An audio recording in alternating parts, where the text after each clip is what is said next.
ముందుగా పెసరపప్పుని లైట్గా వేయించుకోవాలి. వేయించుకున్న పెసరపప్పుని ఒక గిన్నెలో వేసుకోవాలి. పల్లీని వేయించుకోవాలి,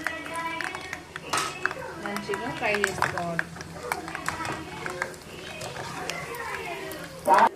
ఇలా ఎర్రగా వేయించుకోవాలి.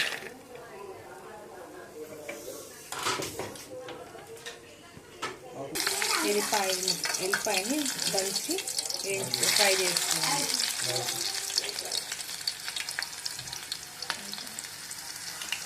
ఇవి కూడా ఇలా ఎర్రగా కావాలి.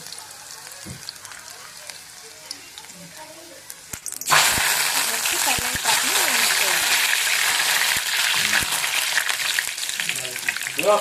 ఇలాగా ఫ్రై కావాలి.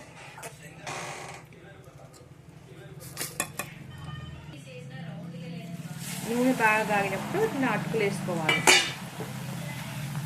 ఇలా కాగినప్పుడు అటుకులు వేసుకోవడం వల్ల అటుకులు మంచిగా ఫ్రై అవుతాయి.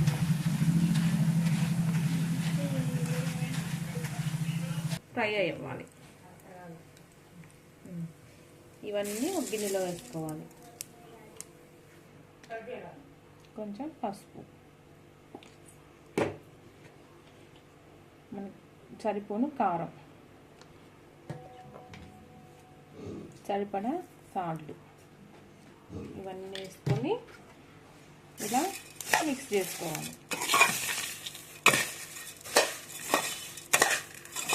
అంటే ఇలా చేసుకున్న స్నాక్స్ జారాలని డబ్బాలో పెట్టుకుంటే 3-4 డేస్ దాకా మంచిగా పిల్లలకి స్నాక్స్ లాగా పెట్టవచ్చు.